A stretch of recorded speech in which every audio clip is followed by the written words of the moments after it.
Okay, good evening. We're going to go ahead and get started. We know we may have some folks trickle in, but we don't want to take up too much of your evening, and we're gonna go ahead and get underway. So, good evening. My name is Liccardo Peralez. I am your District 3 City Council representative. Thank you for coming out to our 2015-16 District 3 community budget meetings. And we have our mayor with us, and he'll be giving a nice presentation right after my welcome. But I did want to be able to share a little bit in regards to what I think was one of the most impactful portions of the budget that we were able to play a part in last year, which was the participatory budgeting. And this was obviously not without a lot of community support throughout the years, and then really seen come to fruition last year. And we were able to get some great projects out of it. And in fact, we'll be going into really the second phase of the pilot the rest of this year. But I wanted to be able to show you a little bit about that, talk about that, and the mayor's going to get more in detail in regards to the budget that we have to come.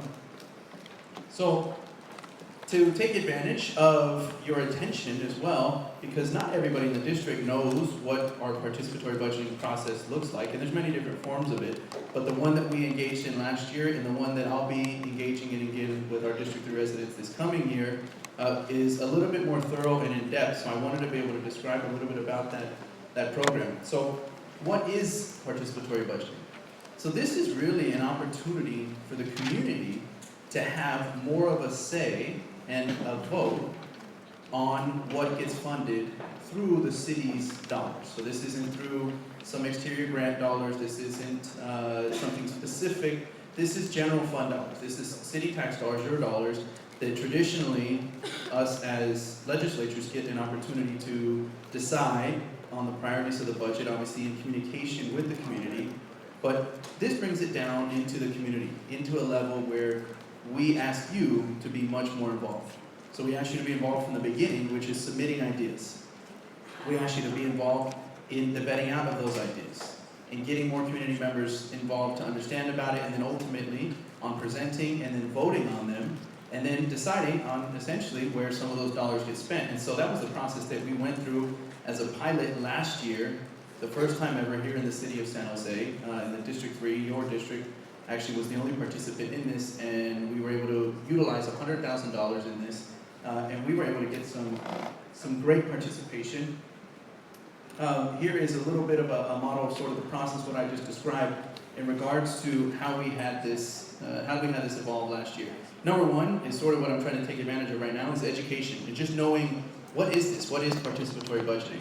You're already here, so you're essentially participating in the budget. This is an example of participatory budgeting. But as you can see, right, this is a small, very small minority of the representation really of our district. And so what we do is we kind of stretch the process out. Through participatory budgeting and through an allotment that the mayor will allow within the budget, we stretch it out, and we did last year over a 9-month period where we actually were out and able to educate and engage community members. Then we were able to take in some of their ideas. And then we were able to go and vet those ideas out, as I said, and ultimately, just last month, we voted on those ideas, and we had about 100 community members in total participate from the education, in the idea submitting phase. We had over 150 ideas submitted. There were ultimately 27 that we voted on, and we had over 500 people vote on those ideas. And this is the final list that made the cut. So you'll see here, and I apologize for a little bit of the wave in the screen up there, but you'll see up here the list of the ideas that ultimately got funded. And this was all on a vote from our community, and like I said, over 500 members that voted and said, this is where if I had $100,000, I'd like to prioritize it.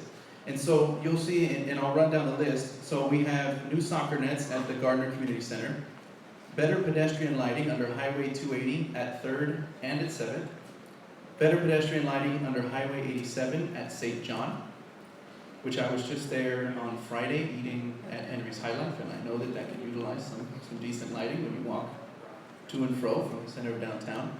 Art paint utility boxes. So these are the nicely decorated utility boxes that you see around, and they're kind of scattered, and there's certainly a lot more coming around the city. But here we were able to fund, I believe, 30 plus of them. I'm blanking on the exact number, but about 30 plus new art utility boxes throughout the district. Technology for D3 schools, Welcome to X neighborhood signs. So this is as well just over 30 new signs welcoming people to your neighborhoods. A portable trailer for speed check, radar, feedback signs. So this will be one that can be rotated amongst the neighborhood associations, and the better pedestrian lighting under Highway 87 in San Carlos. That's an example, really, of you as community members being able, from the beginning to the end, deciding on where some of these dollars get spent. We have the opportunity again, and I'll be taking advantage of that in this budget cycle, to do a phase 2 and to really grow off of what we learned last year. And that's one of my emphasis really for getting the community more involved. And we're hoping to see these projects now actually come to real life, so we can go out and show them off to the community and get you even more involved as the year rolls around. And hopefully this becomes not just something that we pilot, but this becomes a staple, not just for this district as well, but for the entire city. And I thank the mayor for giving us that opportunity last year in this regard. So for this year's budget, there's certainly a lot of really exciting news, and the biggest, number one, most exciting thing for me is we're not in a deficit again. And the mayor's going to talk a little bit about that, but that doesn't mean we're not intending on spending very, very wisely. So I'd like to invite our mayor up now to give us a rundown of this coming year's budget. Thank you, Mayor. Who is here while he's sick today.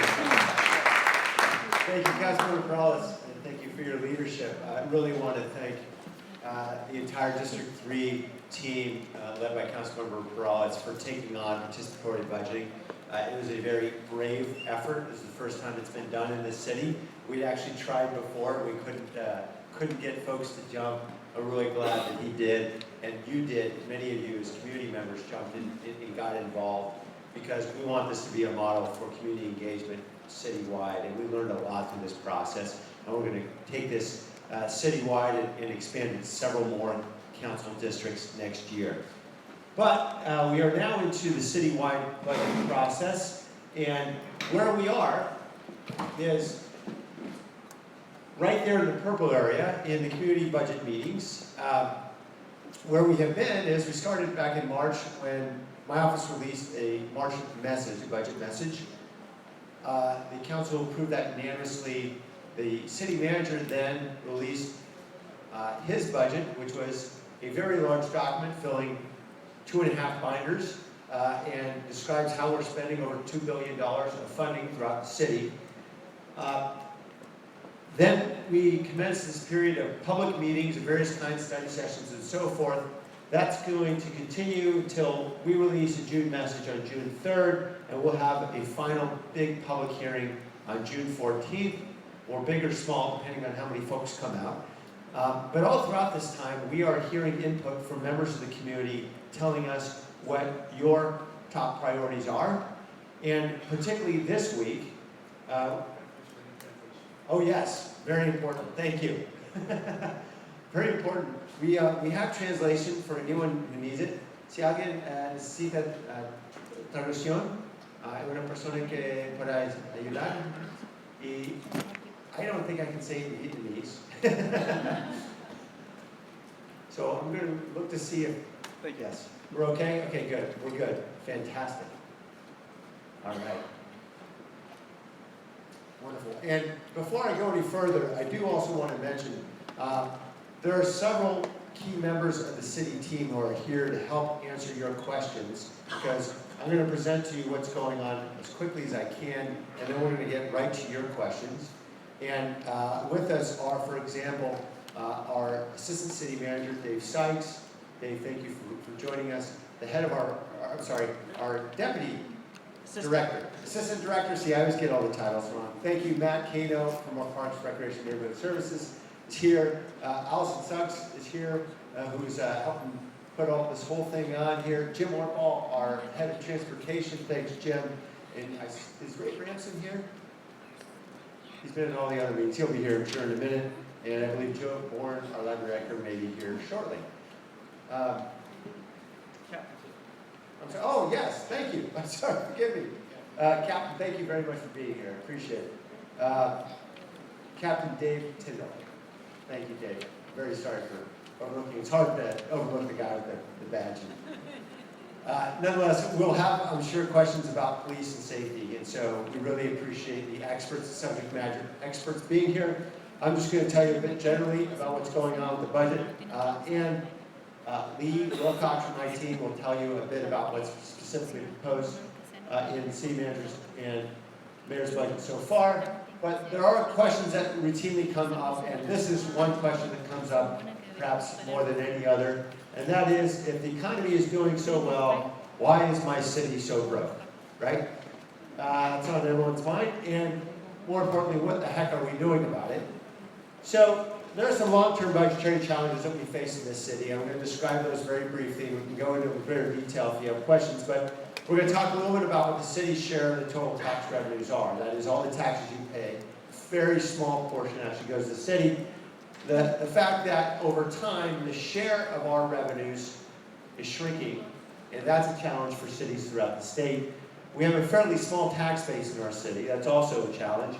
And finally, we've got some structural costs, and those costs tend to rise over time, all of which creates a lot of budgetary challenge for us. So I'm going to talk about the first issue here first, who's getting all my taxes, and just looking at a few of the primary sources of tax revenue to government. First, starting with property taxes, you'll see schools, county, many other agencies get a share of your property taxes. The city gets about 14%, or 14 cents of every dollar. Sales taxes, you pay 8.75 cents for every dollar. That is your sales tax, right? 8.75%. We get 1 penny out of that 8.75 cents, right? So, not a lot. Lots of money goes to other places, again, state, VTA, county. And your income tax, we don't get anything. And you all pay plenty of income tax, I know. So the question isn't whether or not you pay too much in tax or you should pay more. We all feel as though we pay plenty, I know. The reality is the city doesn't get a lot of those revenues. Another challenge is that the revenues the city does get tend to shrink over time relative to the rest of the economy. So as we look, for example, at property taxes, one thing we know about Prop 13 is that it limits property tax assessment taxes to a 2% increase annually, and even less when the rate of inflation is lower than that. And as a result, the economy, and in fact our property values, may be rising quite quickly, but our property taxes are limited. That's a good thing, I think, for a lot of homeowners, certainly. Our sales taxes are similarly challenged. Back in 1980, about half of our economy was transacted in the form of goods. And that meant about half our economy was taxed by sales tax. Today, because an awful lot of our goods are being transacted over the internet, and because an enormous share of our economy has moved from goods to services, we are in fact seeing a larger and larger share of consumer spending being untaxed by sales tax. And then finally, we are being more and more efficient with our use of energy. That's a good thing. We believe in being green. In California, what we see over several decades is, for the most part, per person, we're not consuming more electricity, although they are throughout the rest of the country. California, we've done a pretty good job of being green, of using less energy. But in fact, over time, that means that revenues don't grow, even though needs, population, and the demand for city services does grow. So, of course, another challenge we have is here in City San Jose, we have a relatively small tax base. And what do I mean by that? Well, if you look at how much property tax we get per person in the city, it's pretty small compared to that of other cities. You see Palo Alto up there at $376 per person. We're way down there at $123. And lots of other cities to our north and west of us there are quite larger, as many as 2 or 3 times. When we go to sales tax per person, it's a similar story. We're way down here at 137. You see Palo Alto way up there at 366. Why is that? Well, it has something to do with this. We have the lowest ratio of jobs per employed resident of any major city in the United States. Most big cities are job centers. We in San Jose are really a bedroom community for job centers that are located to the west and north of us. And that creates a real challenge for us because what we know about local finance is that all those employers tend not to use a lot of city services. They don't need a lot of police, they don't need fire, they don't need code enforcement, they don't need a lot of city services, parks, etc. Residents tend to need those services, right? So we get lots of tax revenue from those employers. They don't demand much in rent and services.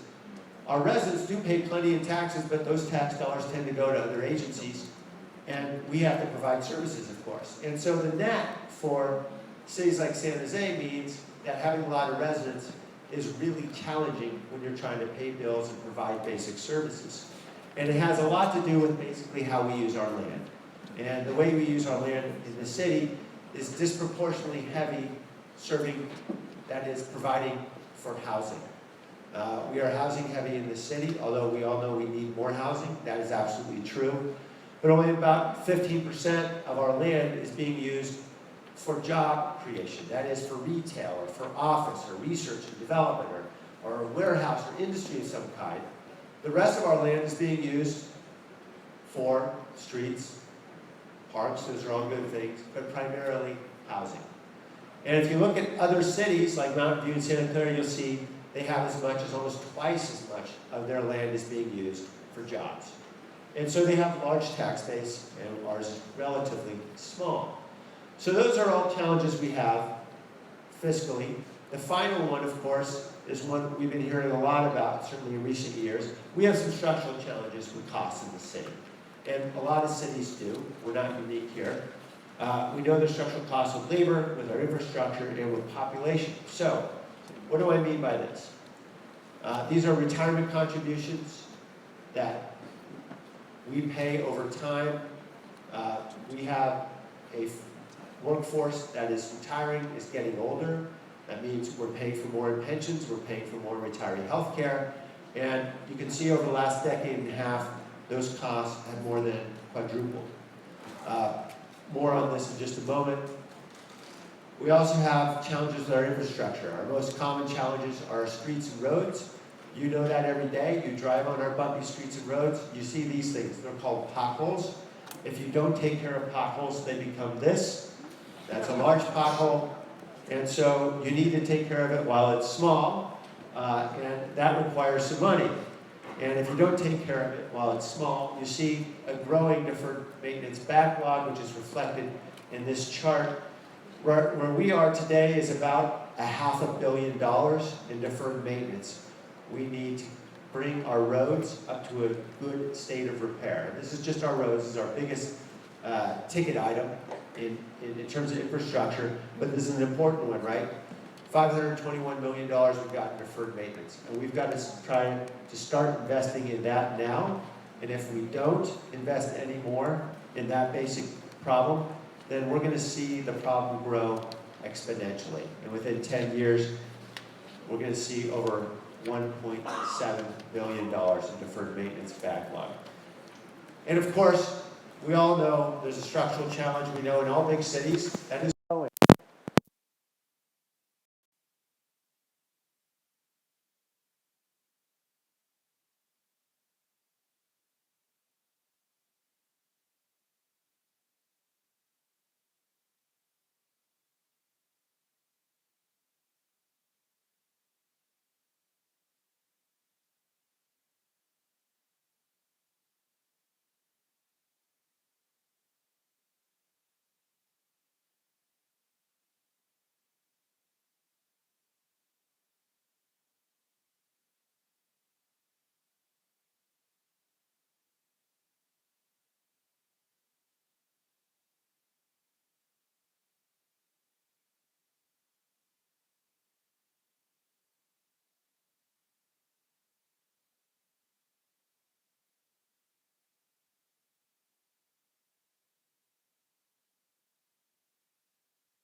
Future years that will save taxpayers more than almost $3 billion over the next 3 decades. We're also trying to deliver services in new ways using cost-saving technology. and different staffing models. This is a reflection of some of the funding we'll be able to save as a result of the agreement we came to with our 11 bargaining units. And what we know is that tackling the shortfalls in the past has really been a pretty immediate, urgent issue. Because as you look at those years up until 2012, you see deficits as large as $115 or $120 million, enormous deficits that really wiped out our workforce. The good news is we have now found relatively stable ground with our budget. We're going to talk more about that in a moment. Nonetheless, we have reduced services, and the services are reflected most clearly by the fact that we have many fewer people delivering those services at City Hall. We have one of the most thinly staffed city halls of any major city in the country. It looks like among the top 40 cities, we are the second thinnest of all the major cities. We've lost 21% of our employees over the last decade or so. Nowhere is this more acute than we see with our police officers. As we know, we're down to 817 sworn that are street ready. The good news is we have stemmed the bleeding, and we've got a lot of work to do to rebuild that number. In park maintenance, this is just another example. You see actually the orange bars reflect the growing acreage of parks that we have in the city. That's good, we want more parks, but we know we've got fewer and fewer people taking care of them. That's reflected by the blue line. So, we got to find ways to be able to restore services, and one critical way, obviously, is adding revenue. Now, there's two ways we can add revenue, right? We can either get more employers, more jobs into the city. They help provide a lot of revenue that enable us to provide better services. The other way we can add revenue is by increasing your taxes. And I suspect if I were to take a poll, I know which one people would prefer. So let's talk about the easier one first, and that is expanding jobs. The good news is we've seen a lot of growth in just the last couple of years. In fact, this is just since 2015. In the last year and a half, we've seen dozens and dozens of companies expanding. Here's just a short list of some of the more prominent ones. What you see in the background there is the America's headquarters for Samsung, which opened last year. Companies like Supermicro and Vestronics are manufacturing companies that are providing high-paying manufacturing jobs, which is really important. As we know, many people without college degrees are being left out of the economy, and we hope we can grow more manufacturing jobs to expand opportunity here. We're also seeing companies moving into the city for the first time. Companies like Apple taking up 4 million square feet in north of San Jose. Google, Splunk taking about 1,000 employees into West San Jose. This is all good to provide more revenue for us. We're also seeing new opportunities in partnership with government, like the U.S. Patent and Trademark Office, coming into downtown. That is a great magnet for tech companies and engineers who want to be close to what's happening with the Patent Office, big innovation hub. We'll be launching the Hybrid Electronics Institute in partnership with the federal government, and a lot of universities and private sector companies in North San Jose. And of course, you see BART there. It's on its way. It'll be open next year in Berryessa, in the Berryessa neighborhood.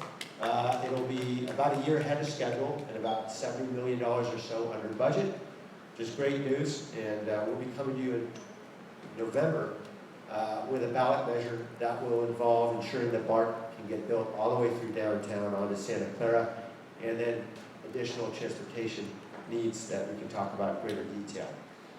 Okay, lots more of the jobs front. We're seeing downtown starting to really boom. More cranes in the air, residential towers, office for the first time breaking ground. We just approved a project last week, which was the largest private sector investment in downtown's history. It was a company called Trammell Crow that's building about 1 million square feet of office in the Diridon area across from the arena, and lots more projects in the pipeline, assuming the economy cooperates.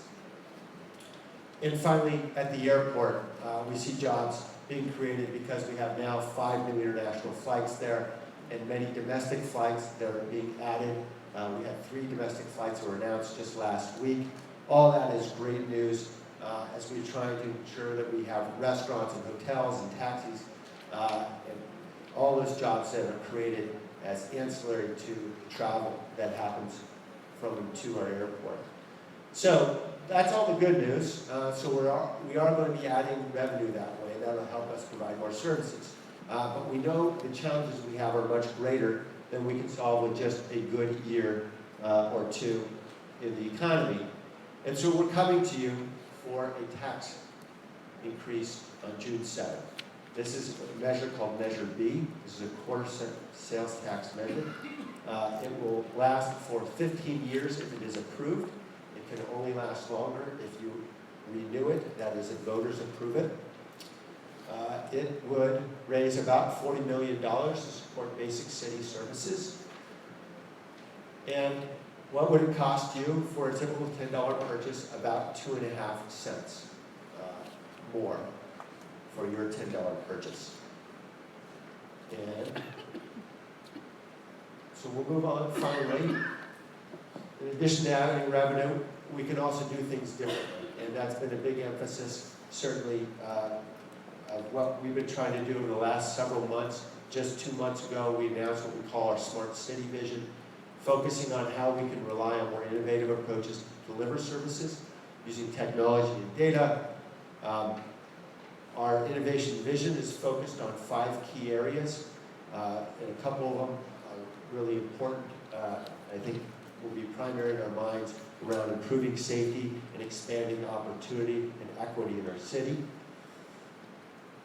How we're going to do it is through a variety of means, but first by implementing existing technologies that we know can help us be more effective. For example, we've got lots of folks who are challenged having to sit in line down at City Hall waiting for a permit. And so we are using existing technologies now to bring more and more of our permitting activity online. So you can now get over 50 kinds of permits online, and we're going to expand that and get more and more. We're also translating the website and the forms into 3 languages, in some cases more, so that way we can serve more, particularly small businesses. We know where that will be very important. We are utilizing data and analytics in different ways, for example, in the police department to help us better anticipate hotspots of property crime. We are also creating a demonstration city, a platform that companies can use to demonstrate the latest technologies they have to help us see how we can better serve our residents. Quick example, you've probably heard that Google Fiber is coming to San Jose. I think this is the worst kept secret in the city. We've been working on this for 2 years. They're trying innovative ways of burying the cable in different ways, what they call micro-trenching, and we're hoping that all that's going to get worked out in the next few days. We're going to be able to make a big announcement. Similarly, Facebook has announced that they want to provide free Wi-Fi access starting in the downtown, something they're working on, hopefully with a launch in the fall. And we hope if they're successful in the downtown, we can spread it other parts of the city, particularly in parts of the city where we know it's a real economic barrier for people to be able to get access to the internet. So all these efforts are underway. And then finally, we're going to leverage the creativity we have in our community because we already have the most innovative community on the planet. You may have heard a little bit about our effort called Unleash Your Geek.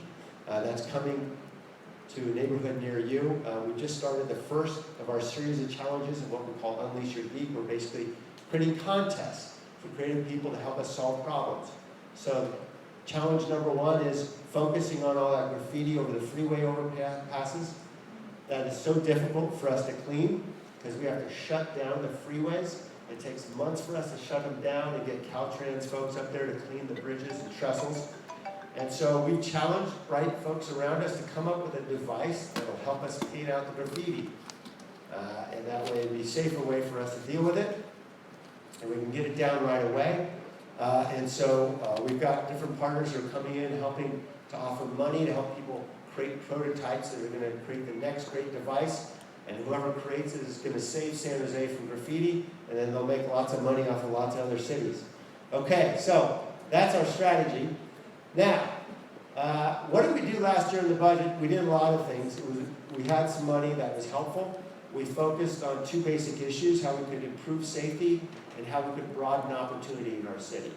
So on the safety front, we know we've had challenges hiring police officers, but we're able to hire community service officers. And these are folks who are helping us to respond to lower priority crimes. For example, when my house was burglarized a few years ago, the burglary had happened many hours before, and there was nothing for a police officer to do except for to take a report, maybe lift some fingerprints, and collect evidence. And so what we've done through our police department is they've trained community service officers who can do that. So that way our police officers can focus their scarce time on the most high priority issues, obviously patrolling, focusing on predatory crime, the things that they do so well. So we believe that by expanding community service officers, that will help our officers better respond to the most urgent crimes. Our libraries now are open 6 days a week. We've expanded those services considerably. We're expanding a teen jobs program. In the summertime, we started just last year with a few hundred jobs. This year, as you're going to hear, we're going to expand it to over 1,000 jobs focused on teens who live in gang-impacted neighborhoods. So if you have a teenager, you want them to get involved, let us know. We'd love to have them. And we've got a lot of private sector partners who are helping to employ those teens. We've also started after-school programs. We identified 13 schools in some of the lowest income neighborhoods in our city where we wanted to create more after-school programs for kids K through 3rd grade to help more kids get up to grade level in reading and math. We now have a free large item pickup for every resident. That is, if you call once, you can have 3 items. That is a couch, a table, whatever it is you need picked up and taken to the dump for free. And after July, if this budget is approved, you'll be able to call twice a year and have 3 large items picked up each time. Okay, so that's available to all residents, regardless of what kind of home you live in. Actually, if you're in multi-family apartments, you can have it, I think it's unlimited, is that right? Yeah, so definitely take advantage of that. And then we're investing more money in street repair. So that was for last year. This year, the message has been a bit different because we see there's some deficits on the horizon. So the message is we're going to tap the brakes on spending. We're going to keep the programs we have and preserve those, but tap the brakes on spending so that we're not just in the mode of cutting when we need to. And why am I concerned about this? Because the concern is we look out into those out years. Fiscal year 17 is the year we're planning for, and you see that small green bar. That's about a $6.9 million surplus. It's a small surplus in a budget, a general fund budget that's a little over $1 billion. We know that small surplus isn't going to go very far because in the years just after that, you see those red bars. Those are deficits. And what we don't want to do is spend money today just to be cutting programs tomorrow. So we're going to put that money into reserve and find some other funds to put in reserve so we can protect against those deficits and maintain the services we have. Particularly if, as many expect, the economy will slow down. We know it's likely to slow down sometime in the next couple of years, and so we want to prepare for that. And so our focus is really primarily on saving, as I mentioned, tapping the brakes on spending, saving the money we can, putting in reserves, investing in a few critical ways where we think it can have an impact around safety or broadening opportunity. And while we're investing, we're going to focus on really the most innovative ways which we can invest city dollars. For example, we have learned, really with the assistance of our fire chief and his team, that if we invest in an internet protocol alerting system, that we may be able to reduce the response of our fire emergency medical response by as much as 30 seconds per call. And that's a lot of time when you're talking about 85,000 calls over the course of a city in a year. And so we think those kinds of targeted investments can really improve our service, and so those are the kinds of investments we're focused on. So with that, I will hand off the mic to Lee Wilcox, who's our budget director in the mayor's office, and he'll lead us through the last portion describing what's proposed here in the city manager's budget and in our budget, and then we'll take questions. Thanks, Lee. Thank you, Mr. Mayor. So I get the fun part. I get to tell you about the budget and this year. And so as the mayor mentioned, we have 3 themes in this year's budget: really save, invest, and then innovate. So before we get to the investments, I want to talk a little bit about the savings. The mayor mentioned those critical programs that we were able to add back in the budget this year, but we do have some short-term deficits in the future. So one of the first things we're doing is we're taking this year's surplus and not spending it. We're putting it aside and putting additional money aside so that we mitigate next year's deficit. So we're not putting the community into a situation where we're going to give you something this year and then take it back. We're also, for one of the first times in a few years, adding money to the city's rainy day fund. The deficits, or I'm sorry, the reserves that have been unfunded for a number of years. So one of the first times we've been able to do that in some years. And then a real critical component is the $3 billion in savings. So this budget allocates money for the city to place a ballot measure on the November ballot, so November of this year, so residents can lock in those $3 billion in savings. Really critical part of the budget this year. One of the other things that we did in our savings category this year is typically we come out to the community in January and February and talk about priorities, what's new, maybe what did we miss last year. This year we did a zero-based budgeting exercise. So we knew that we were going to take the surplus and put it aside for next year, but we gave the residents about 38 services within our neighborhood services, what we call them, that totaled $63 million in this year's budget. And we had residents build their own budget. They could take money away from a certain program, they could bring programs back, and as you can see, the results really focus on neighborhood aesthetics, the blight that we are seeing in our neighborhoods. And so this was the basis for several of the different investments that you're going to see as we walk through them. So moving on to the investments, I want to start local. Within the capital budget for District 3, there's a lot of targeted investment in parks, and so that I don't mess up, because you guys have a lot more investments than some of the other council districts. The Rincon South funding to start the master planning process. For Roosevelt, the electrical system is going to get done, so we can add lights to the softball field, the roller hockey area, and then Watson Park will finally have money allocated to start implementing the master plan that the community and city did several years ago, as well as St. James. We're going to have some interim improvements in St. James. Has anyone been participating in Viva Parks? I know you have, yes. So Viva Parks is a great program. If we have any questions later on, Matt from the Parks Department here. But we're prototyping how to activate some of our parks, and that's really taking place in this council district with Plaza de Cesar Chavez and St. James Park. So there's a small amount of money to support some of the flexible program going on in these parks, as well as funding for the Autumn Street extension.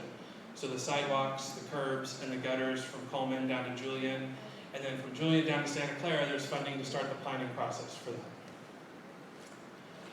All right, so moving on from capital. One of the first themes and for some of our investment priorities is safety. The mayor spoke about us having 817 street-ready sworn officers in the police department, which is an all-time low for us. So there's money in this year's budget allocated to help recruitment, and that's focused on new recruits, lateral recruits, with a specific emphasis on us going to the ballot, locking in the new pension settlement in November. There's a real partnership between the city, the police department, and the Police Officers Association on a recruitment plan to go out and get those numbers up. So there's money allocated here so that that's not a hurdle in the future in our recruitment efforts. And then knowing it's going to take a while to get those numbers back up, there's several other things that we're doing. So we're going to be putting money aside to expand our Neighborhood Watch program to some of the communities that haven't been able to do that in the past, as well as what the mayor said is expanding our San Jose Works program to over 1,000 kids this summer. And that's a little bit of city money that really leverages a lot of private investment into our community, and a great program. And then the mayor also mentioned the fire stations with the internet protocol, saving up to 30 seconds for some of our medical and our fire response times, as well as there's money to start education and combatment and enforcement of illegal fireworks in our neighborhoods, as well as one-time money to our Office of Emergency Services, focused on staffing our Emergency Operations Center and also helping leverage state and private money in the future to build that program back up. The other theme that the mayor mentioned was broadening opportunity. So starting July 1 of this year, the city will finally start collecting affordable housing fee and an inclusionary fee from developers to expand affordable housing throughout the city. So there's money dedicated in this budget to help start implementing those programs. And by 2020, we believe the city will be collecting up to $20 million annually to expand affordable housing. The other really critical component in this section is small business and jobs expansion. And the mayor spoke the importance of expanding our job space to the city's finances. There's strategic investments here to help small business. Out of every 10 businesses that grow in San Jose, 6 of them come from small business. So we're trying to be strategic with our limited dollars. And that's from business district creation, a self-certification permitting that we're going to start experimenting with in our planning department for small businesses, as well as expanding our jobs manufacturing initiative, which helped create an additional 500 jobs last year. Focusing on our children or our future, there's some dedicated allocations in this year's budget to expand fluoride to some parts of the city's water system. We're actually the only large city in America that doesn't have fluoride in their water system wholly. And that's really focused on parts of East San Jose where fluoride isn't included. I believe it's already in downtown.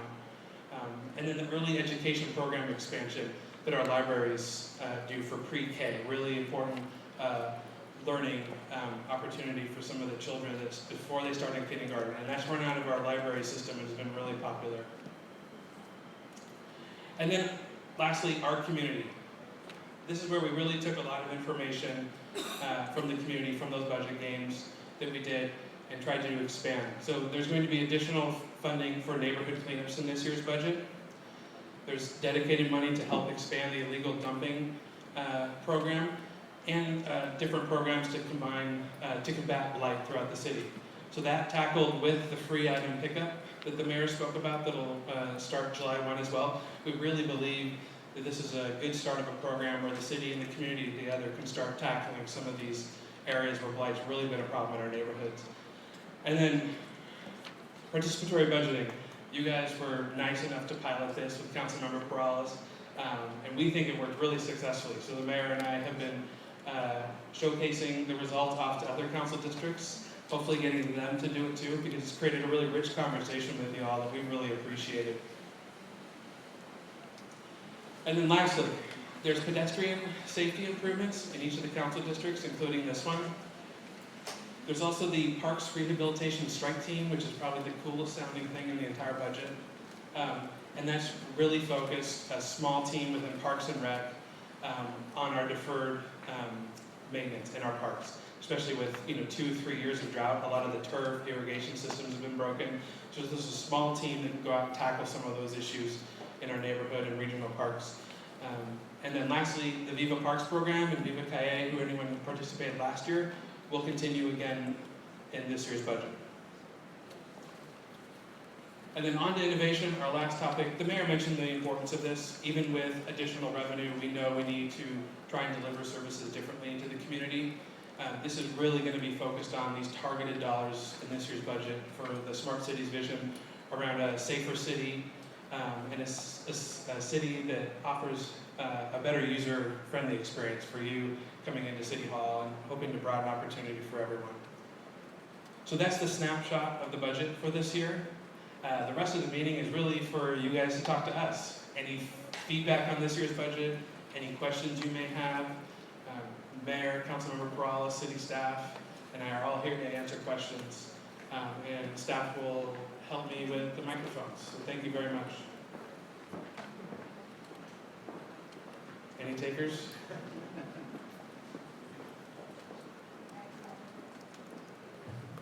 There are also papers over here where if you are a little shy to not want to ask your question publicly, you can come up, grab, or we'll hand out, just raise your hand, and we'll hand out the slips. You can write down your questions here, and we can be able to answer those now or later as well.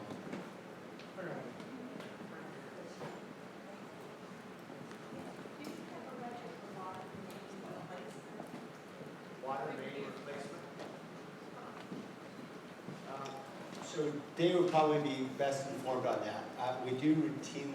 We have a master plan for replacing water mains over time, but we know we've got some pipes that are over a century old and Yeah, so when it comes to water, we have several companies that serve the city, private water companies, and then we have a municipal water company. So each one has a strategy for addressing their infrastructure. So that's built into their rates of each individual company.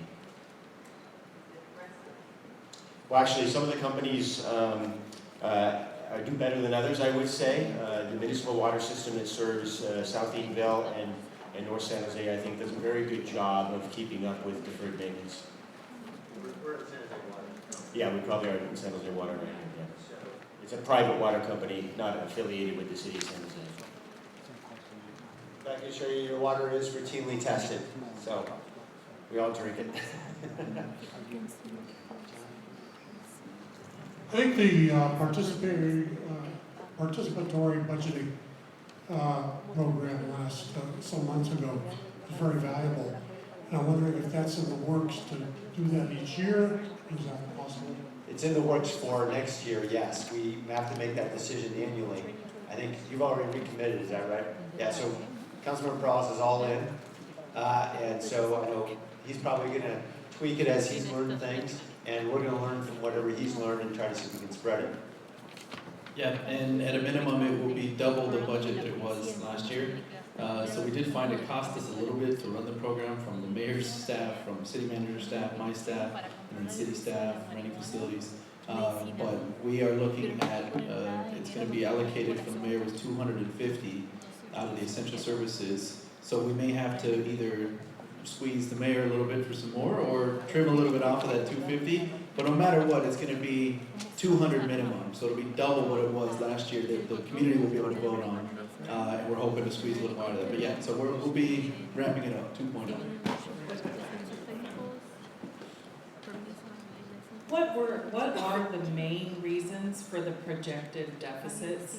And do you include, like, if the sales tax is raised the 0.25%, are you reflecting that additional revenue in those deficits, or possibly the deficits could be less if that passes? Yeah, so the sales, let's go back to that slide. The sales tax passes, there'll be no deficits. And the reason why we know that is the sales tax revenue raises $40 million a year. You see, even the worst year, the deficit is only a little less than 16 million. So the deficits are projected based on lots of assumptions. We have a pretty good idea what the costs are going to be, because those are really primarily the cost of employees, right? And we already know pretty much what our pay rate's going to be, pension costs and so forth. And so we can calculate that pretty clearly in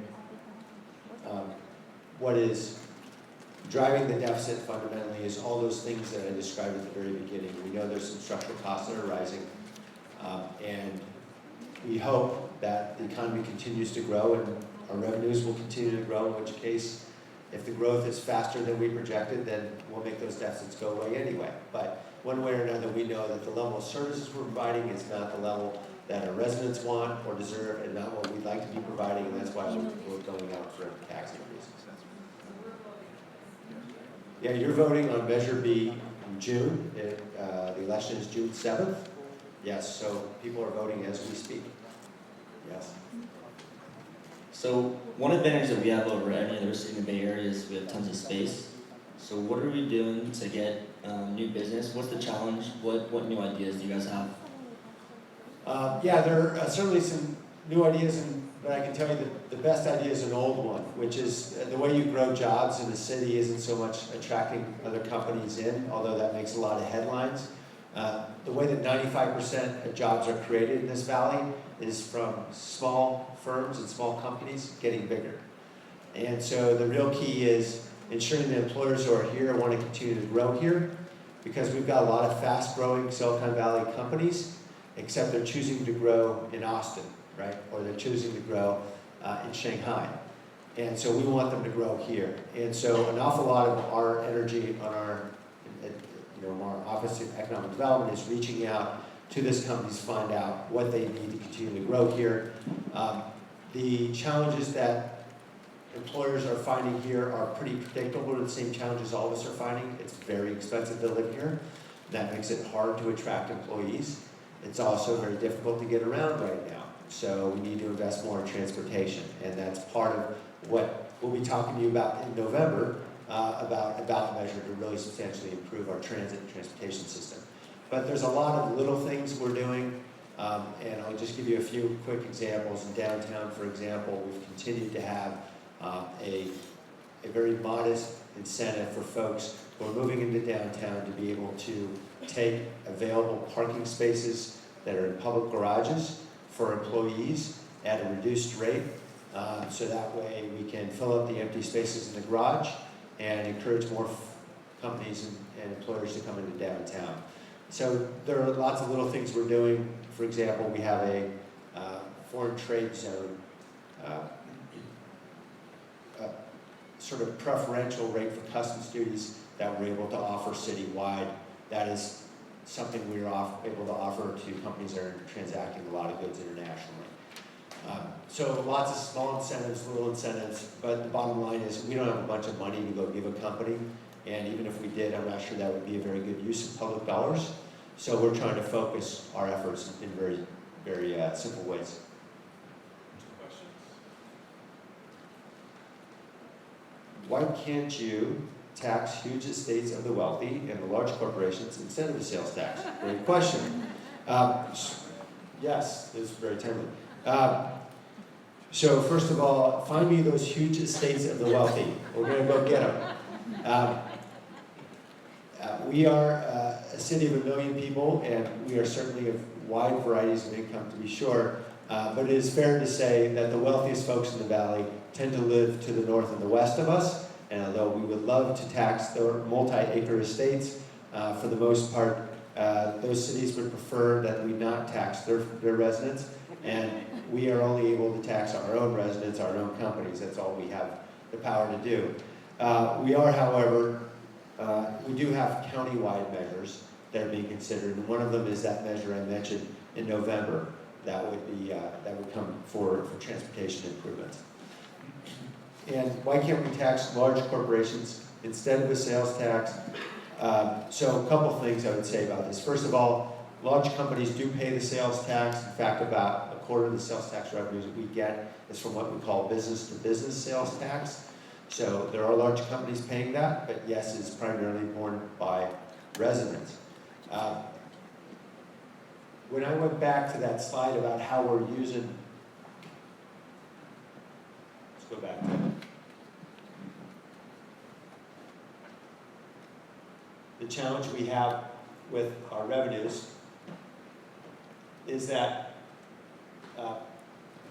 we mentioned we get a very small share of the sales tax and revenue, and property tax revenue per person compared to other cities. And it has a lot to do with how we use land.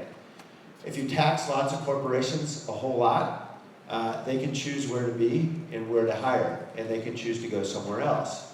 And if they choose to do that, then this problem becomes worse, which is we have fewer employers to pay the tax revenue we need to provide the services for our residents. And so this is a bit of a challenge in that you want to make sure you tax the goose that's laying the golden eggs, because you want golden eggs. But if you tax the goose too much, the goose can pick up and go somewhere else. And that somewhere else can be Santa Clara, it can be Cupertino, it can be lots of towns nearby that choose not to tax at the same rate we do. And so we have to walk a thin line here. We know we need the revenue, and so we're going to tax them. But we saw examples, for example, in North San Jose, where we had high impact fees on companies, and they choose simply not to move in there for many years. And it wasn't until we reduced the fee that we could finally see economic development and jobs grow in North San Jose. So it is an ongoing challenge that we have, and we talk to large companies a whole lot about fees and taxes, about how much they're willing to tolerate. And it's my belief that we will tax them just as much as we possibly can, as much as they're willing to tolerate, but hopefully no more. Hi, I actually have 2 questions. Sure, right.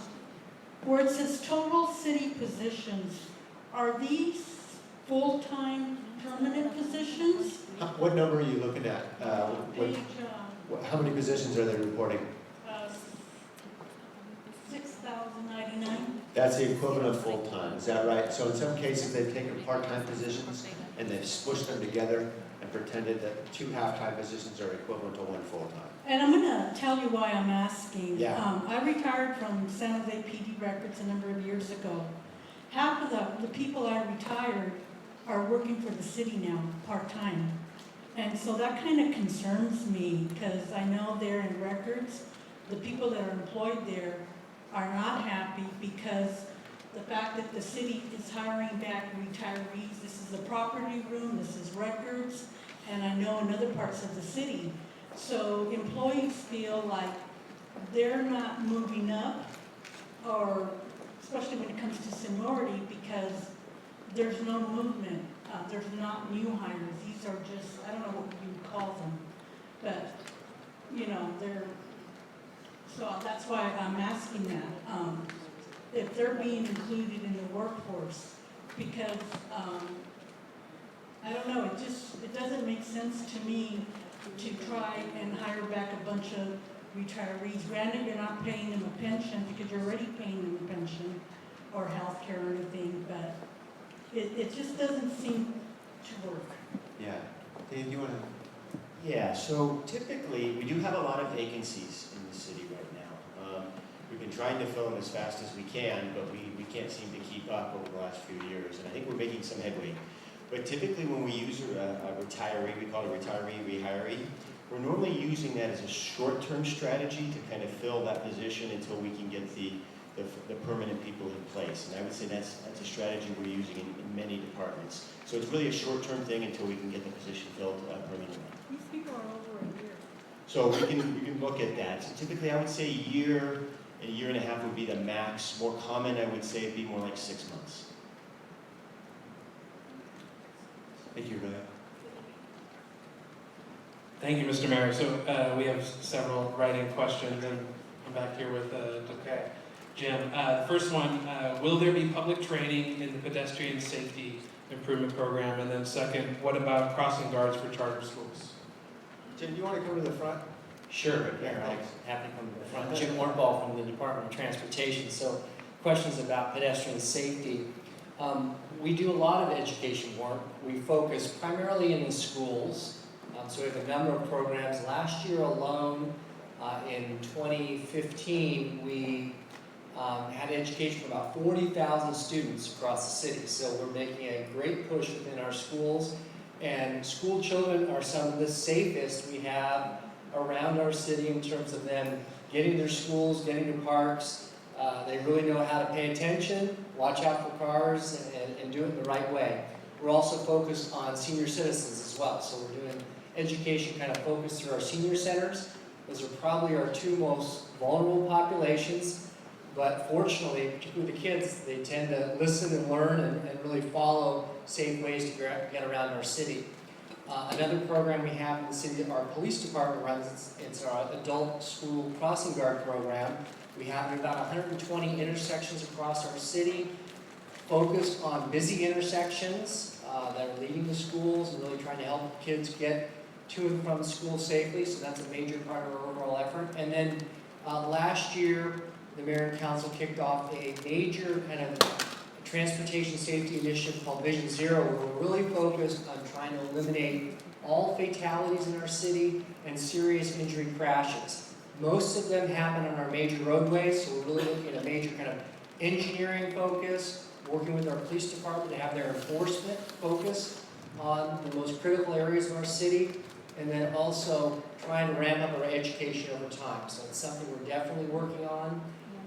And if anybody wants kind of a school safety presentation at your neighborhood association or your school, we're happy to come out and do that. So please see me afterwards, and we'd love to be able to come out and provide some additional safety education in your neighborhood.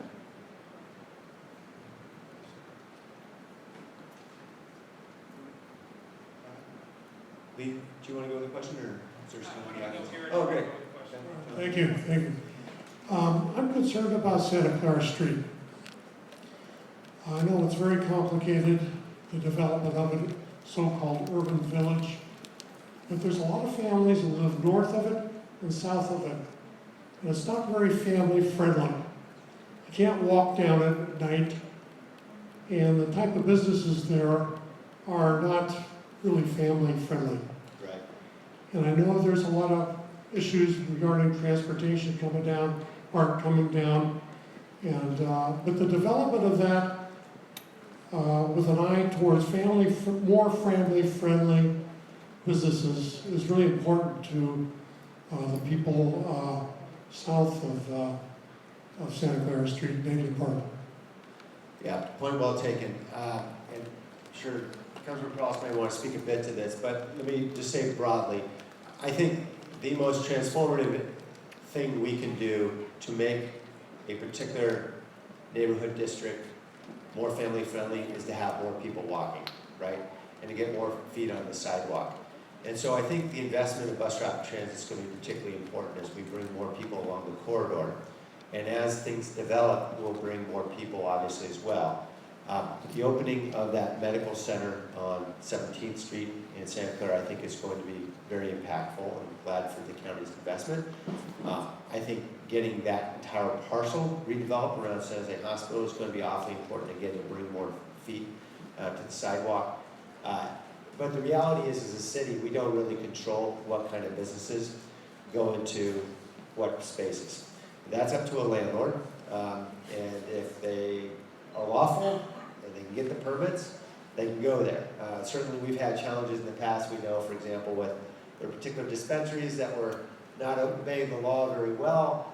We spent a lot of time chasing them out of there, and we'll certainly do that when you've got folks who are creating impacts. But for the most part, this is a capitalist country we've got, and the government doesn't decide which businesses go where, as much as we would all prefer to see some different businesses.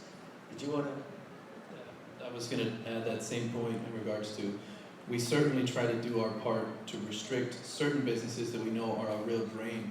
And one of the ones is obviously with some of the dispensaries. The other one, more recently, the one we've been working on is some of the illegal massage parlors and trying to better restrict those as well. So we certainly try to highlight where are we seeing a lot of concern from some of these businesses that are, whether they're illegal or just not favorable, and don't bring, you know, the most positive energy to an area, and do our part to try to restrict those. We've done really well in my mind in regards to dispensaries, and in fact we had some good work going on with our police department last year, and we're going to be following up on that this coming year to do a better job of restricting some of the illegal, finding first, and then restricting the illegal massage parlors. The one other thing I would just point out is I think there's also been some success here throughout the downtown around liquor. You know, really, neighborhoods have really spoken loud and clear. They don't want more off-sale alcohol establishments. And really the line has been held now for several years, and continuing under Councilmember Peralez. And you know, we've converted liquor stores on 9th Street, then into a child care facility on 13th Street, became a gym.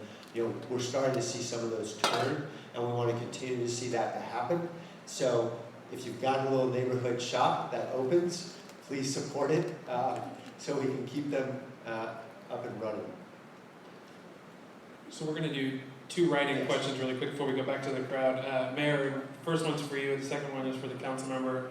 Mayor, person's interested in services for older adults and affordable housing for all generations.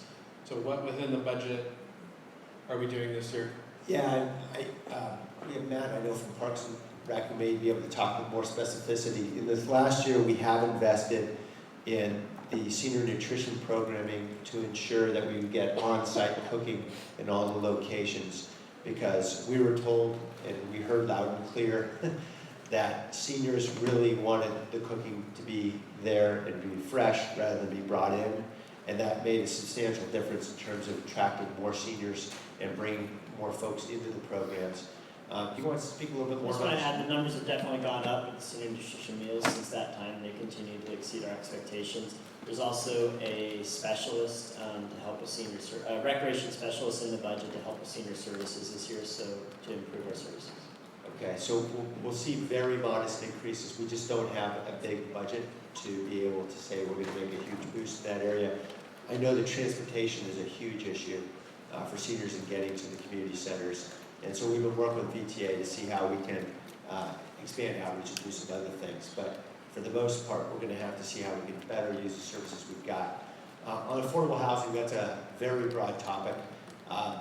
Let me just say, there's a fair amount happening in the next several months. We are releasing this month a request for proposals from developers. We've got $40 million we'll be releasing for the development of affordable housing focused on homeless. As Lee mentioned, on July 1st, we'll begin collecting fees from developers that we can then use to increase funding for affordable housing citywide, and that will be also very important. We're trying some different unique approaches to seeing how we can get more folks off the street, converting a couple motels, one of which is here in the downtown, one over on the Alameda, converting motels to housing for the homeless. And so we're going to keep trying a lot of different approaches. We don't have the resources we need to do what we need to do to get more people housed and expand opportunity. But I can say I think there's a lot of momentum right now toward a county ballot measure in November that would be a housing bond that could raise as much as $750 million countywide for affordable housing. I think that's very, very promising. Something I have already indicated we'll get behind. In fact, we helped fund the poll that they're using at the county because we really want to see this work. So I think there's some good news on the horizon. The bad news is that horizon isn't nearly close enough. Okay, so the second question was for Councilmember Peralez. In terms of participatory budgeting, what methods were used to promote the process in low-income and non-English speaking areas, and how will you improve on this strategy as you expand the program this year? Yeah, great question. And in fact, that was actually one of our priority focuses on bringing participatory budgeting as a process for the district, because we saw, similar to meetings like this, right, the participation through the budget process is pretty minimal. In a district here, we have over 100,000 residents. You talk about the budget games, the council meetings, this community budget meeting up until when we approve the budget. It's a really small slice of the community that participates. And so we knew exactly, right, that we had a large amount of our community, and specifically a large amount of the community that tends to be lower income, speaking another language, that stay away or are just unaware of this process. And so it was a point of ours to try to get into those communities. And we were definitely not as successful as we wanted to be, and we've certainly learned a lot. So I'll give you a couple strategies that we did utilize last year. Number one was we knew when we had our voting, we wanted to bring that to the communities where they were more likely to not have participated through the budget process, or where we tended to see a lower participation. So we had 4 expos, and we brought them into the communities where we knew if we brought the voting there, we could hopefully see more participation. Unfortunately, we still didn't see as much, even by bringing the voting to that community.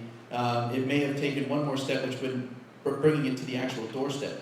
But we won't be able to do that. We won't be able to do that the next year either. So we need to find another way to still get community members involved and bring them out. We certainly were, at each event, we were having translation services to make sure that we could communicate effectively to those community members. And as well, throughout the process, we engaged leaders like yourself, individuals that actually are participating, and we asked them to be delegates, and we ended up with 18 delegates that helped us out for the 9-month process. And we asked them to go out and engage the rest of their community, because we know that the relationship that you may have with your neighbors, right, could compel them maybe more strongly than we could to get them to get involved. So it's a focus of ours, again, to do better this year, to get out and really try to educate people that we have this process available. I think one of the lessons we learned was to utilize the schools a little better than we did this year. So we did open it up for high school students, 15 and over, to vote as well. We also opened it up with just any District 3 resident. So you're 15 and older as a District 3 resident. We had a lot of individuals here in the district that aren't registered to vote, and they just assumed that they couldn't vote in the process. But that wasn't the case. And so we want to do a better job at educating, promoting that, and we certainly are hoping to see a lot more success from what we had last year.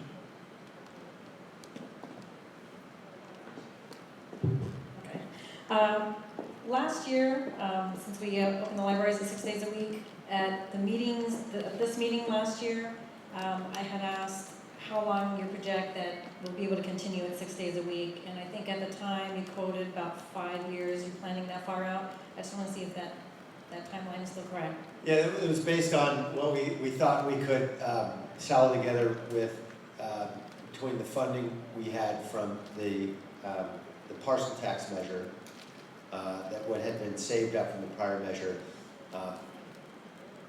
and the general fund dollars we had. What I understand is what's been cooked into the general fund projections now going forward is the assumption that we'll continue 6 days a week forever. So that's the assumption. Now, what interrupts assumptions, as we know, is really bad recessions. So we hope not to have one of those. But assuming all goes well, we'll continue 6 days a week, and then if things go really well, increase it. But obviously, we've got a lot of other services we've got to boost in the meantime, you know, primarily police, fire, and streets, and a lot of other things. But yes, in the perfect world, we'll find the money, and let's get to 70. Yeah, we'll, in the meantime, we'll keep it at 6. Go ahead. Hi. Hello. I wonder if there's a plan to increase the percentage for land economic base, and if also there's also a plan to streamline the process of starting a business here in San Jose, because that can be sometimes very challenging and lengthy. Sure. I'll answer the first question, and that is no. There is no strategy. Because for the most part, you have to bulldoze somebody's house in order to expand the percentage of land that we use for jobs. And we're not going to do that. Yes, or exactly, right, or build out into the hillsides. So for the most part, we've got what we've got. We've got to use the land more effectively, efficiently, and hold the line, essentially, so we don't have more of these continued conversions, which really happened over the course of several decades that put us in this position. And so we've got to hold the line and keep what we have and really use it effectively. And the good news is, and this goes back to the question about sort of our strategy about attracting jobs, is we do have the capacity to scale here in San Jose. You know, there are towns to our north and west that don't want any more growth. And we know growth has its impacts, and some of them are pretty negative, we get that. But, you know, the Palo Altos of the world are putting caps on how much office you can allow and things like that. So companies recognize they can come here and grow, and we think that's a good thing. And so I think that's our advantage. Next, how are we going to make it simple for businesses to get up and running? There are things we're working on now. I mentioned how, for example, we're going online and we're permitting. We hope that within a year, I believe, we're going to go to online business license. Obtaining a business license will also be done online. That will be helpful. So we want to move more and more of the processes online. We also recognize that small businesses are increasingly immigrant-led in our community. About half of our businesses are. And so we're really focused on providing what we call small business allies. These are people who are fluent in Spanish.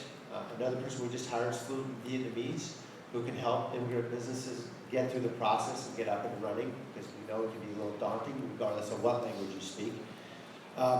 And we're working really hard right now on the permitting and planning system. We've got new software that will be implemented over the next several months, and a lot of change management that I think is going to result in much simpler processes and more efficient processes, what I hope will be lower cost. We'll know in about a year and a half when we're done implementing some of these, but I'm pretty confident we're heading down the right path. Real quick, is that 15%, if it was at full capacity, is that really enough to sustain the city? That is, yeah, I mean, there's some vacant employment land that's within that 15%. And is that enough to stay in the city? I think if we grow smartly, yes. Because even residential land can be fiscally positive. If you're talking about high rises built in downtown, for example, then you got a lot of people living in a small space, and that's actually really positive for the city. And so if we're growing smartly and we're not just sprawling into the open spaces and the hillsides and so forth, then and we're able to continue to attract more business in, I think we'll be in the right path. Good evening. A major contributor to blight, and I congratulate the city on the moves that have been taken so far to address blight, illegal dumping and whatnot, but a significant contributor to blight is actually government.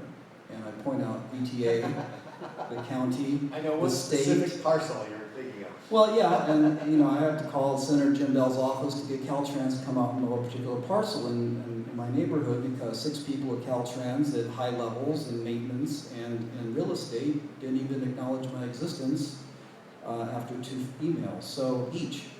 So what can the city do to hold its governmental peers accountable for the properties that they own in our city?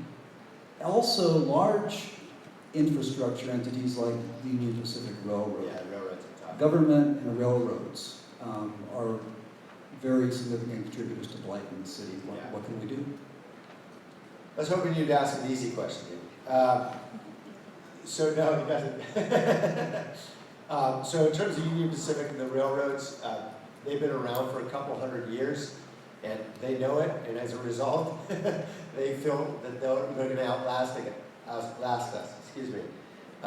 We have had minor victories. I think you've been a part of a couple of them in dealing with both railroads and with Caltrans. Persistence is critical. But I think as I'm learning more and more in the challenges that we face, for example, with this Unleash Your Geek competition or convening that we have, we're trying to see how we can simply get them out of the way. And that is, you know, if you design a device that cleans graffiti over a Caltrans freeway, then you don't need Caltrans anymore.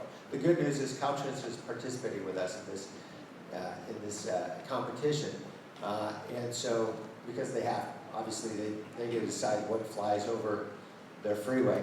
And so we've just got to find more creative approaches. I do happen to serve on a board right now with Bijan Sertipi, who's the local Caltrans director. So I'm happy to continue to pass along gripes and nudge, and sometimes that nudging is helpful. So feel free to send it to my office and say, hey, Sam said that he sits next to the Caltrans director at this meeting, and tell him he's got to nudge him about these things, and I will do so.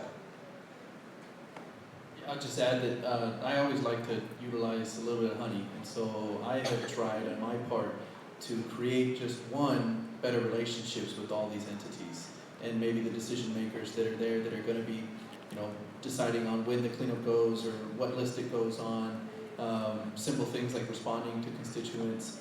And so I and, you know, my team have worked with one like Union Pacific to get them out for a community meeting, something that hasn't been done, I don't know how long, maybe never in recent history, but in an attempt to just create a better relationship with them and my office and the same constituents that essentially that we're hearing from and they're hearing from. And you know, I think that there's certainly still a long road ahead, because that meeting in particular, we didn't hear amazing things from them in regards to how they'll be responding.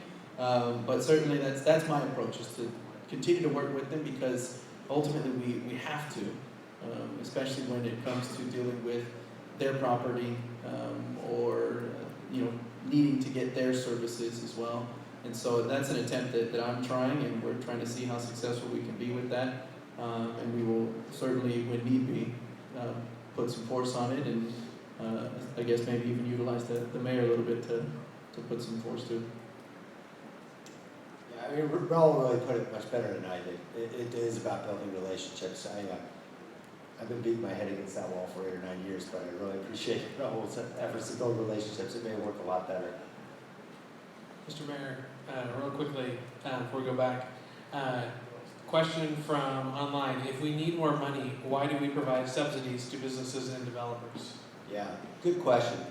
So I think there's a perception that there are big subsidies that we give to folks to come here to bring their company or to build.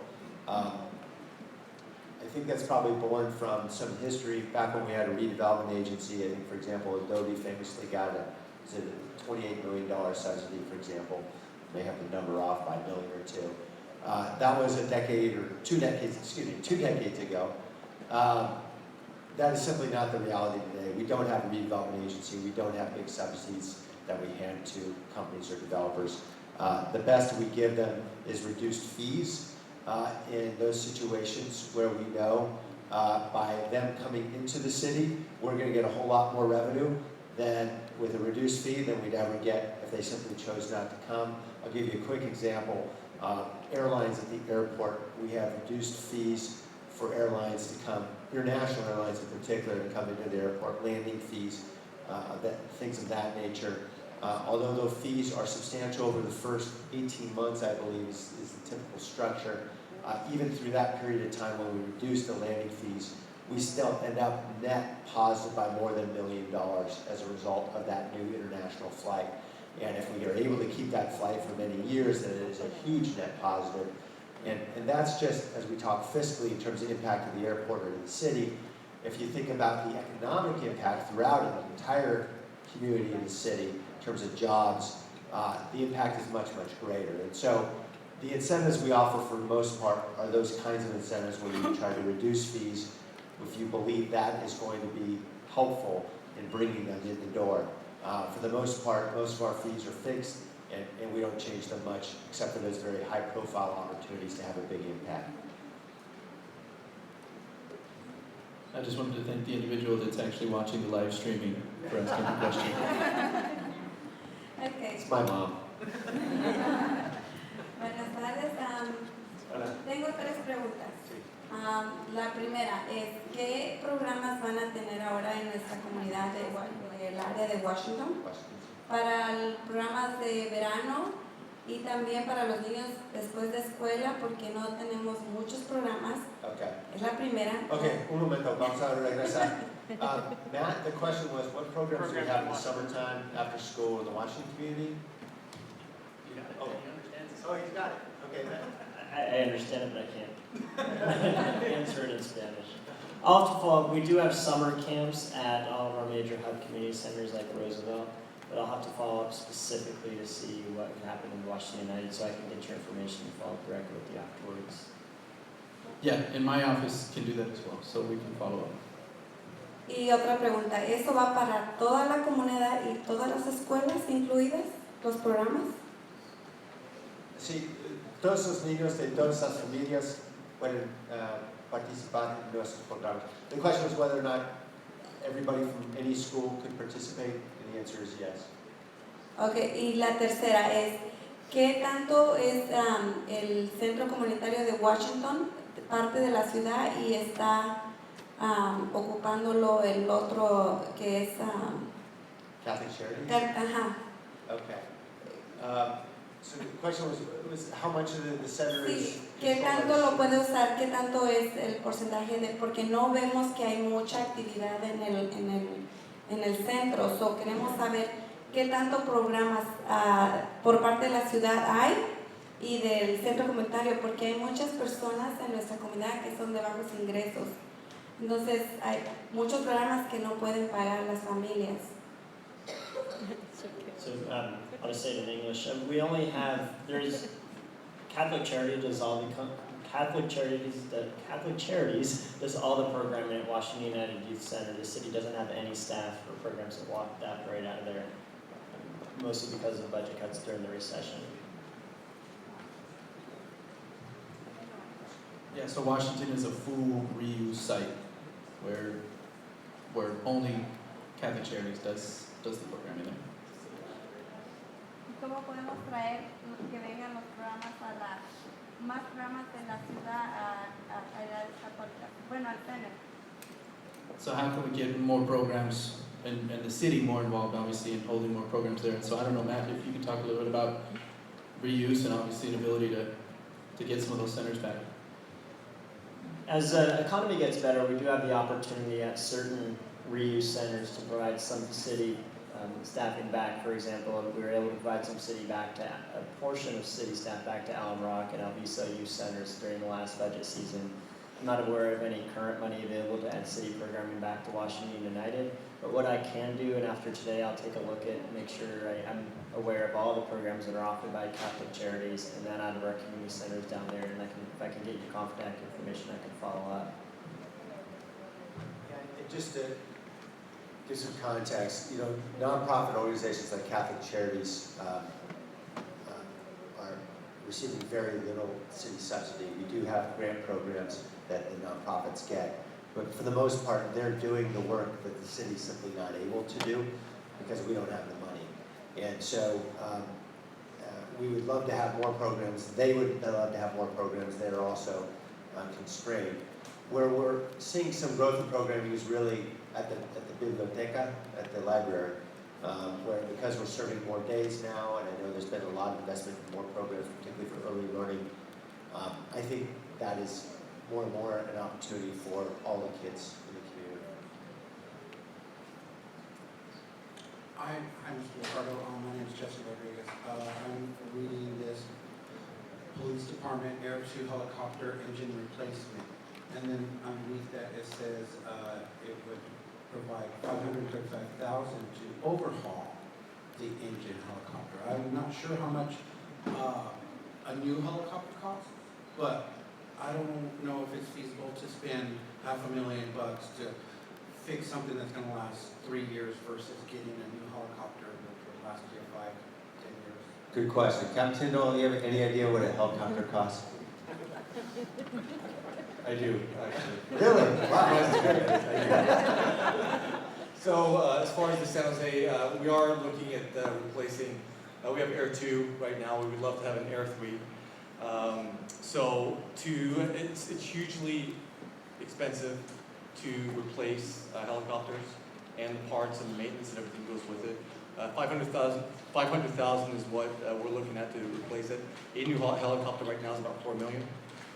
We are using some funds, some coming from asset forfeiture and coming from other funding sources to be able to supplement that and get a new helicopter, but that's kind of where we stand. And so 500 versus 4 million is obviously something to be looked at. I will say from a police perspective, Air 2 is one of the best tools that we have. It is the absolute force multiplier when we have them up. They can hold perimeters on houses, they can search for missing people. There's so many things that they can do that, quite frankly, our police force just can't get into. So it's something that we're certainly interested in keeping going.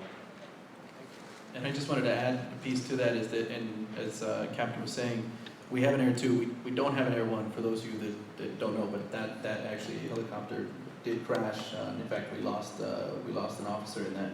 But we would love to have an Air 3.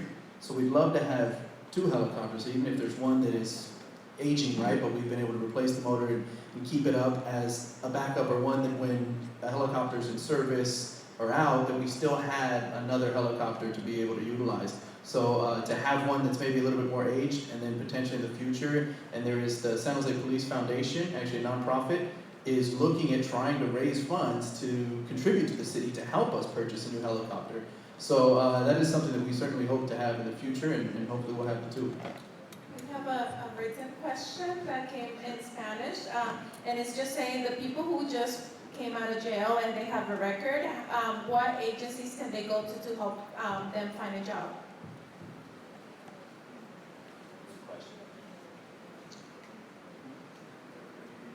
Yeah, I think that's probably the best approach. So the county has created a reentry resource center. It is located over near the old city hall. So if you know where the county building is in that civic center area, I think it's actually the old health center, isn't it? Right. So anyone who has just come out of custody can go over there. They have a lot of resources that can help folks find housing and employment and job training. We also have a program for job training called Work to Future that is aligned tightly with the city, that we utilize to try to help folks get skills to be able to get jobs. So we'd be happy to help you make contact with Work to Future, as well as get information about the reentry center. Yeah, and I sit on the Reentry Resource Center on their advisory board from the city. And so it is a really great starting point to go to for someone that is re-entering after a prison or a jail sentence. And in fact, all of these nonprofits, or I should say most of the nonprofits in the community that can serve them, are connected through the Reentry Resource Center. So it's a great one-stop shop to be able to go. I'm glad the person asked the question about the helicopter, because the helicopter, as Raul knows, is driving my neighborhood crazy. So I just kind of wish we didn't have to depend on the helicopter too much. It just seems that we hear it at least twice a week now. And I know that as a neighborhood leader, there's a lot of talk on next door about the noise.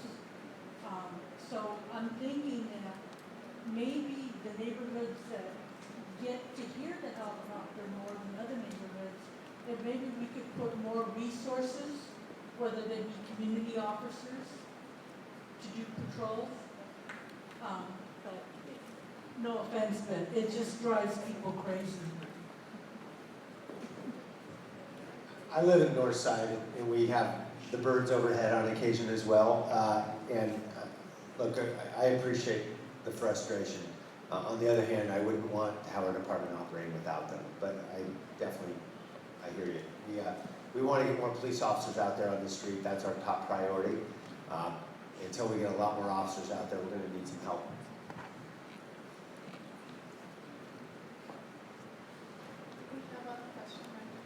On the, okay, back of the room. ¿Qué tal? ¿Cómo están? Buenas tardes. Respecto a lo que la señora decía, que no hay programas para los niños, yo tengo una academia de talentos que muchos no saben, pero estoy buscando una non-profit, maybe la ciudad puede ayudar un poco, porque en mi academia se pueden hacer muchas cosas, cantar, bailar, actuar, fotografía.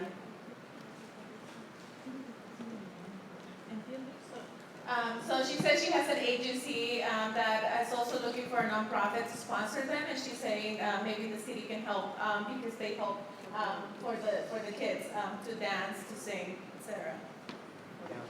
What we do have, particularly with our reuse program, is if you need space for practice and to convene the children, we do make space available in our community centers. I have the space. Oh, you do have the space. Okay, you need grants? Yeah. Okay, so what we should do is we should connect you to the grant program that we have with our Office of Cultural Affairs. We have neighborhood-based and citywide arts organizations that apply for grants annually, and we distribute millions of dollars through that grant program. And if you don't know about it, we can get you that information. So please stay after the meeting, we'll get you that information. On the foils, the presentation, there was a bullet about fireworks enforcement. Yeah. And we're at ground zero. Right. I'm sure there are some other adjacent communities that have heavy fireworks. It's a large ground zero, but yeah. It's a large ground zero. And what specific measures, given that, you know, this is not just a 4th of July thing, right. Obviously. We've already started the 4th of July lead up 2 weeks ago. But what specific measures will be taken this year, now that you have some additional tools in the toolbox, to make some examples of some people, and we could point out some known activities that happen every year in the same spot, if you'd like to, PD or fire department would like to make an example. We've got an area that has a show every year. We would love to have your help, and I'm sure the conversation with Captain Tyndall would be helpful after this meeting. So what we know is all the enforcement we've tried in the past doesn't work because we don't have nearly the police officers and firefighters, nearly the number to be able to get out there and significantly enforce. And even if we had double the number of police officers, we still wouldn't because it's really ubiquitous and it's tough to enforce. So what we've tried to do this last year is to make a shift, and that is, while we'll continue to have, if an officer has the time to go to enforce, great, but that's pretty rare. We want to see if there are civilian ways of improving enforcement, and that is, in the same way you get a parking ticket, getting a citation for having property where there are fireworks. And that way, essentially putting pressure on the parents who can then ensure that the kids aren't out there doing whatever they're doing. So we have now a larger number of city employees who can issue citations That will include, I'm gonna make sure I get this right, Dave.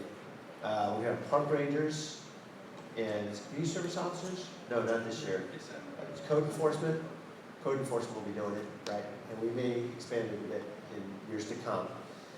And we can issue citations without actually having to witness the person lighting off the firework, which of course was the requirement for police officers to come arrest someone if they even had the time to do that when they're rushing between calls. So we recognize that a much more effective approach might just be using a citation where there are witnesses who can say, it's that kid at that house that's lighting off all the fireworks. And be able to rely on the support of concerned community members like you to help us do the enforcement.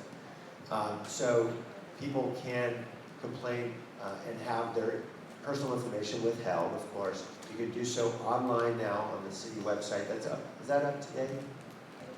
Not yet. Okay, it will be up before July 4th. We know June 12th? Okay. So we are hoping this website is going to be up within weeks, but certainly before July 4th, so that people can start reporting online, because we know they're getting pretty frustrated, waiting to get through 311 and so forth. And with that online enforcement, we believe we can issue citations quickly and hopefully get to some of the folks who are out there doing some of the early activity in June, so that it will start to calm down. We're going to try this out and see how it goes. And hopefully we'll get some traction. So thank you for your willingness to get involved. And we'll be receiving reports both by phone and by that online mechanism.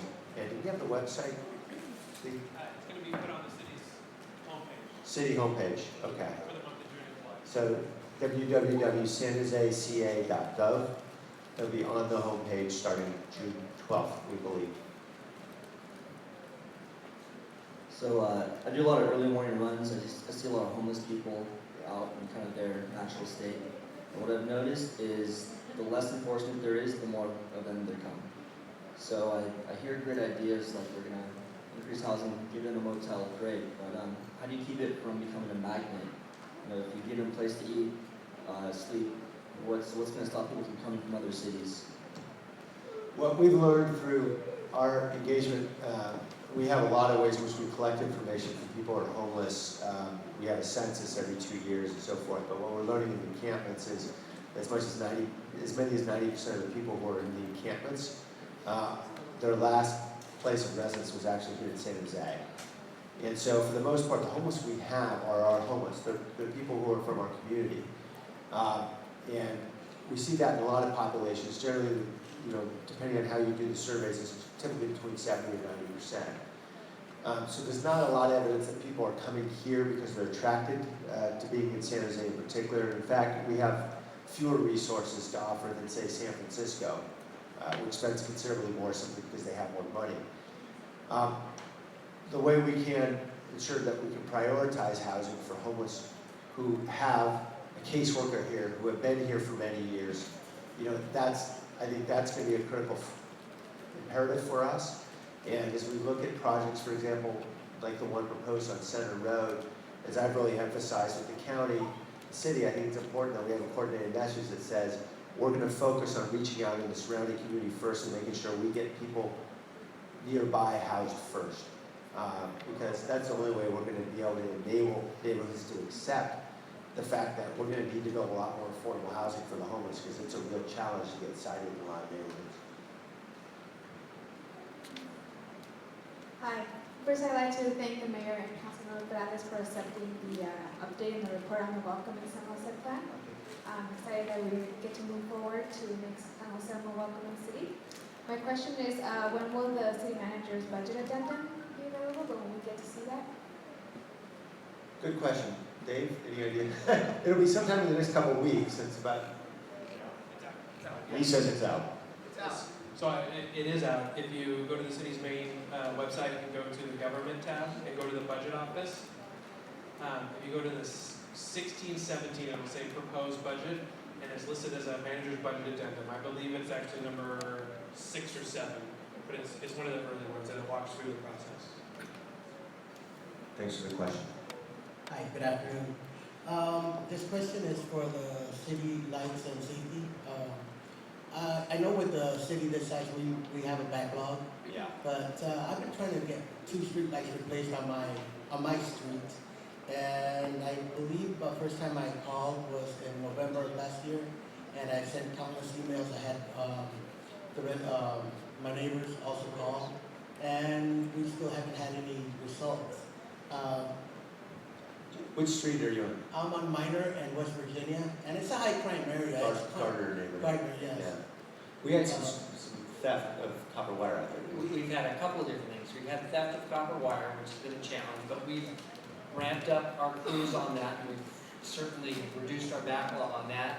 Probably what's going on in that situation, either it's the fixture is bad, or we're having problems getting power to a PG&E. So maybe you can just connect with me, I'll look and see what's going on in those particular ones, I'll let you know where we're at, and what's going on with that particular set of lights. Sure. I know this is no consolation, given what you're dealing with, but Jim's team has done an incredible job eliminating a huge backlog that we had.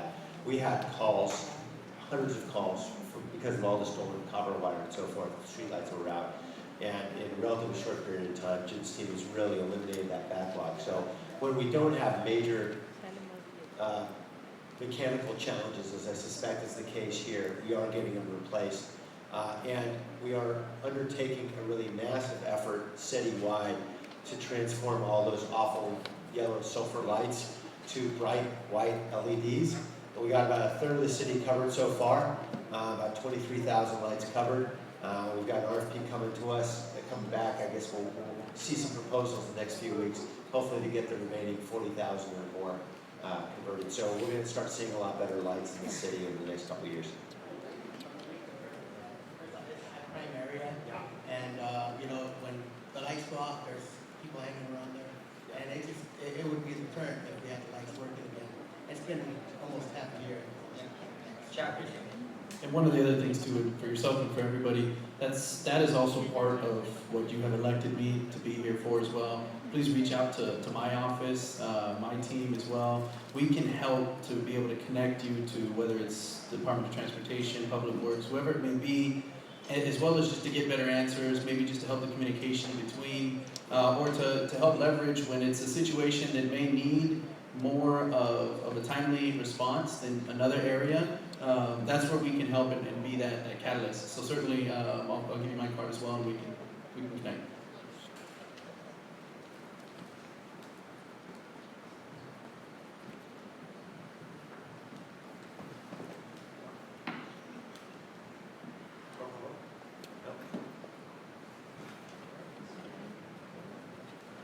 So San Jose is actually one of the safest, largest cities in the country. And I know that we're asking to spend more money to support the police force. And I'm just wondering, like, how much safer does San Jose have to be before that kind of levels out? Yeah, I mean, it's true. We do have the lowest violent crime rate of any major city, and that's because we've got officers who are working a lot of overtime shifts, and we've got, I think, the best trained, most professional force in the country. But the reality is there are lots of neighborhoods in this city where people simply don't feel safe, and we've got a lot more work to do. And it's not good enough to say on average we're a lot better than others when you live in a neighborhood where you just had a homicide. And so we've just got a lot more work to do. And I think particularly if we look at property crime, we've seen burglaries really stay at a very elevated level now since roughly 2012 when we saw a big spike there. It's come down a bit, but it's still too high. And this year we're seeing an increase in homicides. So we've got a lot of concerns, and the reality is, one homicide a year is one homicide too many. We've got more work to do. And I think, as we think about public safety, I have a very broad definition. I know Councilmember Peralez shares this. There's a lot of ways we invest in public safety, and yes, we need more police officers. We also need more gang prevention programs, right? We need after-school programs for kids. There's a lot we can do around safety, but we need police officers. Follow-up. It's a safe city, true, for its size and nationally in the rankings, but I think what we need to address more is when is the burglary unit going to be restaffed? When is the vice unit going to be staffed up? When is the metro going to get more staffing, because those are the departments that are woefully either gone or understaffed. Yeah, I would suggest that actually the most critical, most important area where we need the staff is patrol. Because we've got officers who are out there working multiple overtime shifts during the week just to cover patrol. And ultimately, this is a decision made by our chief in terms of how to staff and where to allocate resources. But there's no question that, yes, we could use more investigations officers doing everything from burglary to sexual assault to a whole assortment of crimes investigations. But patrol officers are the most essential, and many of those patrol officers are also doing investigations. So we have a program now around burglaries called Contact to Completion, where we are investigating and arresting folks on burglaries and a lot of other crimes because patrol officers are doing follow-up work in their scarce time in between running the calls. And so I think as we add officers back, and that will be a happy day as we're talking about where to allocate new officers, we are working hard to try to recruit more. The first numbers are going to go to patrol, and it's good to see a lot more patrol before we get to the investigation. Yeah, I'll just add, a lot of the sense in some of the statistics around being a safe big city happen to do with majority of violent crimes. And when you look at some of the other crimes, the non-violent crimes, like we were talking about earlier with some of the illegal massage parlors, well, what's happening in there a lot of times is human trafficking.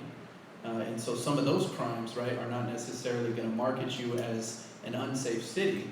But nonetheless, if we only have a vice unit, as David knows, with 2 members, it's very hard to go out and investigate and shut down some of these illegal massage parlors, and then as well, actually be able to make convictions on human trafficking.